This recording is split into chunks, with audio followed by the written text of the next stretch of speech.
आज आपण मसाला भेंडी करणार आहोत। त्यासाठी मी व्यवस्थित भेंडी स्वच्छ धुवून घेतलेली आहे व ते ड्राय करून घेतलेली आहे व अशा प्रकारे कापलेली आहे। बघा, दोन भागामध्ये तुम्ही बघू शकता हे दोन भाग केलेले आहेत आणि तवा घेऊन त्याच्यावर ही भेंडी टाकलेली आहे आणि थोडं ऑइल टाकून अशी व्यवस्थित फ्राय करून घेतलेली आहे। फक्त याच्यावर तेल करून फ्राय करायचं, मीठ वगैरे काय टाकायचं नाही, नाहीतर एकदम नरम होऊन जाईल। त्यामुळे फक्त तेल टाकून कमी गॅसवर ही व्यवस्थित अशी फ्राय होऊ द्यायची चांगल्या प्रकारे। कढईत मी तेल टाकलेलं आहे, ते जिरे, मेथीचे 2-3 दाणे, 5-6 ओव्याचे दाणे ते आपण तेलात टाकलेले आहे। आणि हा मी नाही का मसाला करून घेतलेला आहे। मसाला जास्त नाही तर थोडा भाजलेला आहे, जास्त नाही, कच्चाच आहे समजा। त्यामध्ये मी कांदा, खोबरं,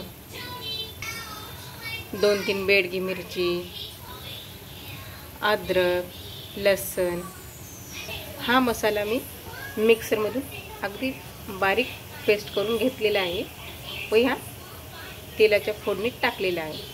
3 चमचे टाकलेला आहे मी। असं व्यवस्थित थोडा, जास्त भाजायची गरज नाही, थोडा भाजायचा। भाजलं की लगेच अर्धा वाटी पाणी टाकायचं। पाणी टाकलं की मस्त असं तेल सुटलं की ते पाणी आटू द्यायचं। कमी गॅसच ठेवायचा, जास्त फास्ट नाही करायचा। बघा अशा प्रकारे। आणि याच्यानंतर तुम्हाला हवं असल्यास थोडं लाल तिखट, मीठ, हळद, थोडा गरम मसाला यामध्ये टाकलेला आहे आणि असं व्यवस्थित आता तेल सुटलेलं आहे। तर हे आपला मसाला झालेला आहे। तर यामध्ये मी अर्धा ग्लास पाणी टाकलेलं आहे। व्यवस्थित छान उकळी आली की आपण ते फ्राय केलेली भेंडी यामध्ये सोडून देणार आहोत। मग ती थोडी व्यवस्थित शिजली की थोडी शिजू द्यायची। अशा प्रकारे पाण्याला उकळी आलेली आहे, तर त्यामध्ये आपण फ्राय केलेली भेंडी टाकूया।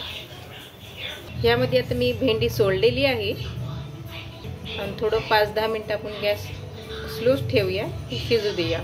कारण मसाला नाही का शिजून त्या भेंडीत मस्त मुरला जाईल व चांगली टेस्टी पण लागेल भेंडी आपली। आता 10 मिनिटं असंच राहू द्यायला।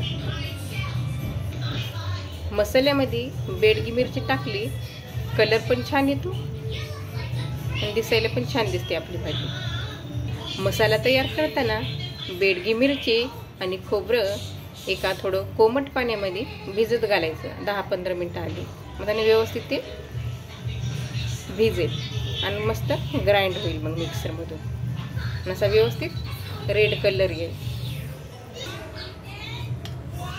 आपली भाजी अशा प्रकारे झालेली आहे, शिजलेली आहे व्यवस्थित। आणि ह्याचा थोडा रस्सा टाकलेला आणि थोडा ठेवू दिलेला आहे। तुम्हाला हवा असल्यास याच्यात जास्त पण तुम्ही रस्सा ठेवू शकता। हे बघा आपली भाजी झालेली आहे, ते मसाला भेंडी।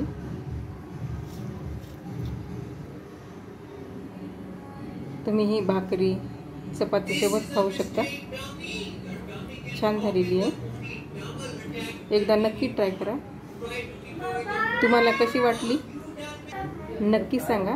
अजून तुम्हाला कोणत्या रेसिपीची भाजी बघायची मला कमेंटमध्ये नक्की सांगा, मी नक्की तुम्हाला सांगेल कशी करायची ती। आणि आवडल्यास लाईक करा, शेअर करा, सबस्क्राईब करा। थँक्यू।